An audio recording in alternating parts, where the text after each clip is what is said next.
What's going on, ladies and gentlemen? I'm a little late making this video today, but man, I know honestly the last thing you want to hear about today is the Corvette. Well, actually a lot of you say in the comments that you do want to hear more about the Corvette, so we're going to talk about it real quick.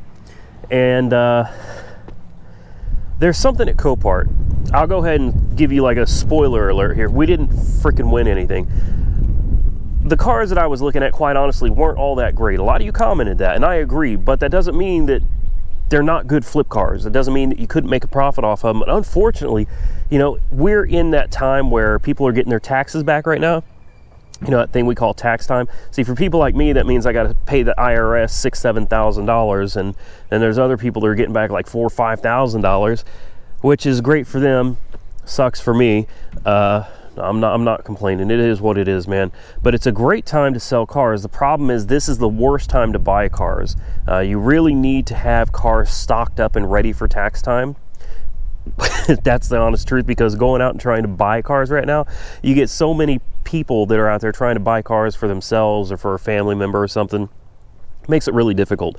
So we didn't win anything, but there is something that popped up after the auction was over. They get a new list for the you know, the coming week, and there's a car out there for it's $300. It's $300, and you can even make an offer on it. It's a BMW, like an 03 or 04 BMW 745. Is it an LI or an IL? I can't remember the way they flipped the IL and the LI around at some point. Either way, it's listed as enhanced, doesn't run. It's also a prior accident rebuild, and they did a horrible job putting it back there. Really, it's a bad car. It doesn't look good at all, but I thought maybe it could be fun to go drop $300 on this thing. Maybe I'll offer them $250. We can go have it drug home, you know, pay $60 or whatever, have it towed to the house, and help. Maybe we can get it to run. I don't know. The rims on it don't fit. They're way too small and they're way too narrow. Like, this car is bad. It's bad. But hey, if it's something you might be interested in, comment below and tell me buy it or don't buy it, and we'll go from there. If you guys want me to buy it, if I see enough comments saying buy it, maybe we'll go pick it up and drag it home and see if we can make it run and then dispose of it. I don't know what we'll do with it, but today we're going to talk about how much money I've got invested in this. And I'll be quite honest with you, I was shocked when I added up the numbers about 5 minutes ago. I did not realize I put so much money into this car. And I mean, there's still a lot to do to it. So basically, what I wanted to show you today is I did a teaser video a couple days ago about the new exhaust system that I got put on it. And I'll show you that right now. My exhaust guy, Tim, out at A&A Muffler, hooked us up. And he did all this work himself. Like, all of these pipes are custom bent. Like, he manufactured these by hand, you know, and he does a great job. Now, I have had a lot of people say, I'll show you right now, sorry for the wind noise, but when you get under here, you can see how low these pipes are. All right, those pipes were that low from the factory. Those are the original pipes. And then as we get back here, the pipes do drop a little lower as we get further back, but not too much. And honestly, he couldn't have made them go any higher. I mean, there's just no room. Now, luckily, nothing is rattling. You know, he's got the pipes low enough that we're not getting any rattles. And I had so many people say that we're gonna, you know, scrape and bottom those things out. Well, I daily drive this car, folks, and I just want to say, did I lock it? You're kidding me. All right, I take it over speed bumps. I mean, I literally drive it daily. It's a daily driver. So in the past 2 or 3 days since I've had this exhaust work done, I haven't bottomed out on anything. Nothing at all. Now, where's the damn key? So what I want to do right now is just fire this thing up for you. I'm going to set the camera back here so you can get a little bit of a cold start and hear what this exhaust sounds like with True Tools Flowmaster 40s.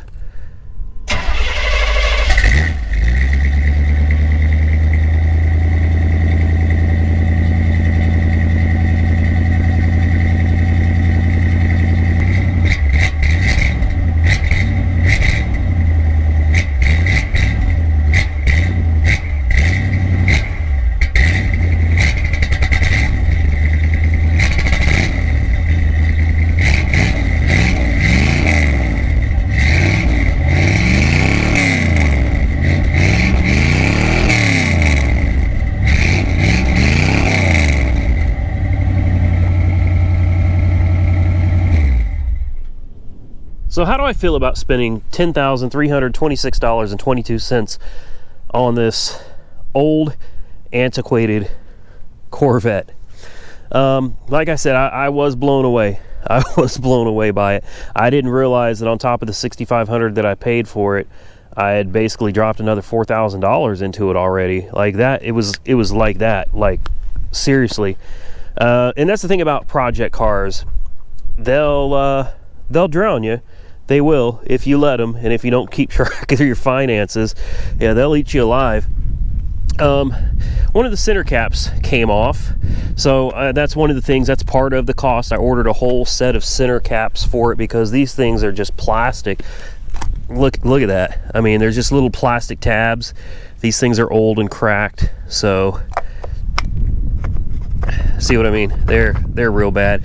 But yeah, man, you know, you're talking about new tires all the way around. We got new shocks. We got a whole front end rebuild kit that I've already bought for it.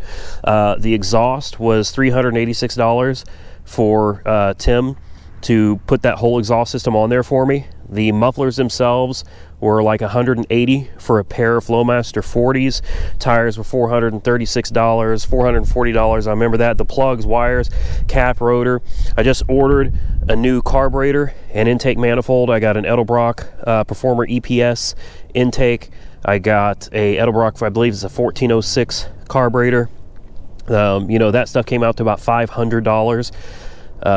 There's a lot of money. The tires, mount and balance with a lifetime rotate and balance and everything came out to $100. The brakes, man, the brakes were fairly expensive for all the calipers, and we got new lines and new braided steel hoses.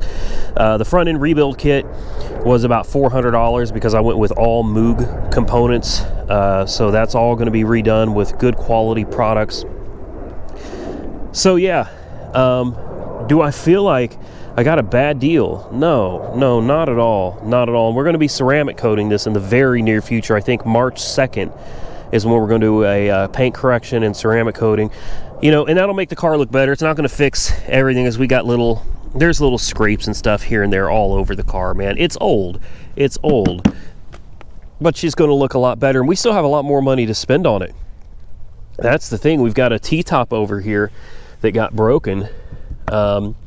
It's just shattered, and it does leak a little bit of water through there when it's pouring rain. I was driving it around the pouring rain yesterday. So, you know, that's something to take into consideration. These T-tops for a pair of brand new ones are about $1,300. We still need to do the body mounts on the car. I want to get those taken care of. We got door pins we got to take care of. The steering wheel, I know it's killing you guys. It's also killing me, but since it's strictly cosmetic, I'm saving that for later. You know, we got to get a new steering wheel or get the steering wheel redone, refinished. There's the heater blower motor. It sounds like it runs 24/7, like when the ignition is on. Even when the heater controls and everything are off, you can hear. Let's see if you guys can hear it. It's like a groaning sound. So I'm pretty sure it's the blower motor. I don't know if you can hear that, but if you can see it over here, everything is off. But I still hear the blower motor. Man, the last Corvette I had, the last C3, did the exact same thing. Another thing is this control unit here. Originally, back in the 80s, when these things were fresh, you could feel a click as it, you know, adjusted to each one of these defrost, heater, vent. It would click into place. This one, there's no clicking. So you kind of got to tap it and guess where it goes, and eventually it'll get there. The hot and cold works. Yeah, you hear that? That fluctuation, ring, ying, ying, ying. And then even when you turn it off, it stays on. So I don't know exactly what that is. So I've already got on my list of things to buy: a new blower motor, the new blower motor resistor, and this control unit right here, new on eBay, is $168 for this old school. That is insane. This clock doesn't work. If you go on eBay and find this clock, it's about $150, $170 for a clock. So there are some other things in that, and keep in mind, guys, we are not even into putting a motor, transmission, or anything in it yet. So I guess the point of this video is basically to update you on how much this Corvette has cost to get to where it is now. And you heard in the exhaust clip, the way it just cuts out like that. The carburetor is not getting any better, obviously. It's not going to fix itself. I don't know exactly what's wrong with it because I'm not a carburetor guy. It could be, I've had a lot of theories. It could be a bunch of varnish, you know, clogging up the jets. It could be something wrong with the float, someone said. I don't know about that. The accelerator pump, now that sounds like that's something that it could be. And most of these are things you just pop the cap off and you can easily replace a lot of these parts.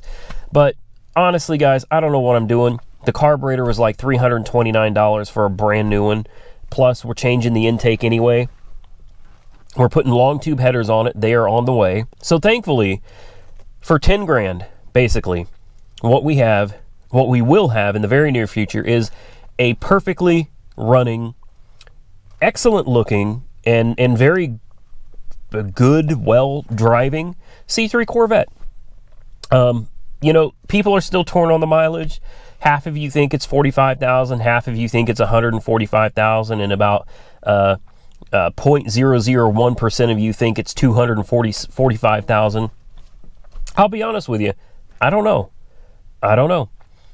It looks like a 45,000 mile car to me, but at the same time, if it was well cared for, it could be 147,000 miles. Truthfully, I don't care. I really don't. We're not keeping it original, obviously. We've already started hacking it apart, and I plan to continue doing so. So here's what's coming up in the future.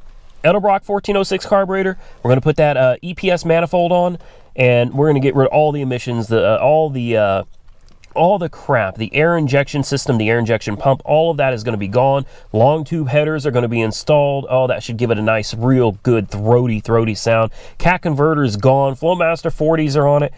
I think once we get the suspension rebuilt so that the front end is a lot more stable, because right now it's pretty loose, new shocks, new brake lines and everything, rebleed the brakes. This is going to be a very solid and still fun, even with having low horsepower ratings. It's still got quite a bit of torque. I think it's close to 300 foot-pounds of torque. That's enough for now. We'll get into all that other stuff later, but for right now, I'm happy with it. And at the end of the day, that's all that matters, and that's kind of also what this video is about. Don't let your friends or your YouTube commenters dictate what you do to your car or what car you buy. At the end of the day, it's your money, it's your car, and that's what's important. And that's kind of the point of this video, to tell you, hey, this is how much we've got into it, this is what we got going on with it, I'm going to have what should be a reliably running and driving solid C3 Corvette for right around $10,000. Is that a lot of money? Yeah and no. I mean, that's relative, right? I mean, I'm sure to some of you, $10,000 is a complete waste of money, total waste of money on that car. And then there's others out there that are going to be like, you know, you went out and spent $40,000 building your dream car. You know, maybe you got a Chevelle or you got an old Nova or something, or yeah, who knows? You know, you built yourself a 60s Mustang GT and you've got a big block motor. Hell, maybe you even put a Chevy engine in your Ford or a Ford engine in your Chevy, or maybe you got a Barracuda or an AMC Javelin. I don't know. There's so many cars out there, guys. Not too many people are out here putting together C3 Corvettes and using them as daily drivers. That's me, though. I'm a little oddball like that. I'm a little off. Sure, I could have bought a Camaro or a Chevelle or a Mustang or just about anything else, but in my opinion, those are cars you see every day. Maybe not every day on the street, but I mean, you do see them pretty regularly. I don't know about your neighborhood, but in mine, there's no C3s driving around. They don't exist. So that was why I wanted. Number one, why do I love the Corvette so much? I can remember as a little kid, and I mean little, probably 4 years old, maybe 3. I remember I loved Hot Wheels, and my favorite car was this little red, it was a C4 obviously by that time, but it was a little red C4 Corvette. And I remember as that little kid, I said, one day I'm gonna have that car. And I mean, granted, I don't have a C4 now. I don't like the C4. You know, no offense to any of you out there that do, but I don't like it. I love the C6. I love the C3. I even love the C7. Don't love the C4, and I'm not really a big fan of the C5 either. My favorites, and I know a lot of you gonna think I'm crazy about this too, but C1. You know, most people love the split window C2. I'm not a fan of the C2 at all. I don't like the body. I honestly, if I had sitting in front of me a choice of free cars, a C2 or a C3, I'd take the C3. I really would. I just don't like the body style of the C2 at all, but I love the C1. Unfortunately, the C1 is so old that it's probably like driving around a coach wagon. I don't think it'd be a whole lot of fun to drive without a lot of modification, but I think the C3 is kind of the perfect middle ground for me. It's old, it's antiquated, but it still has modern enough technology that you got a pretty good what would you call it, frame, not necessarily frame of the car, but you got a good framework to build from. And that's why I did it. So, hey, that's what it is. That's what I've got in it. Do I think I could get my money back out of it? Because I know a lot of you are going to ask that. I don't know. I'm going to say right now, probably not. I think maybe on a good day, because now that it is a daily driver, something that you could put on the road with all the updates we make to it, once it's all done, I think I could probably get 8,000, maybe 85. So I wouldn't lose my behind, so to speak, if I needed to sell it. And it's another thing, if you're going to get into a project car, even if you're going to start slow, you don't have to have 10 grand to blow in 3 weeks like I did. And another thing, I've had so many of you saying, I don't know where you get this information from. You say, I'm taking out loans to pay for this car. I didn't take out any loans. This is all paid for with cash, people. I'm not going to take out a loan. I'm not going to borrow money to put together a project car. That doesn't make any sense at all. I'm trying to get out of debt here, not take out loans and accrue interest on a project car. That's absolutely ridiculous. I wouldn't do that. I'm much smarter than that these days. Didn't used to be, but I am now. And that's thanks to a lot of you pointing me in the right direction. So if you're going to do a project car, understand that it's a project car. This is something that you're going to do over time. So don't get in a rush. Don't go spending your rent money on mods and upgrades. It's not worth. The car is going to be there tomorrow. I never spend more than I can afford. And if it ever came down to it, I can tell you right now, financial situation hit hard, something catastrophic happened, that car would be out the door immediately. So don't grow too attached to your project car. Don't be in a rush to get it done. But most importantly, enjoy it. Fix it, build it, make it yours. Don't worry about what other people think. Don't worry about what other people say. Enjoy the car because it's your car, and screw the haters. With that, I'm going to get out of here. What do you think about a enhanced BMW 745i for $300? I don't know. Comment below. I'm going to get out of here. This cold and wind is making me feel really ill. Stay safe out there, everybody. We will come back tomorrow. Maybe we'll have that BMW by tomorrow. I don't know. We'll catch you very soon in the next one.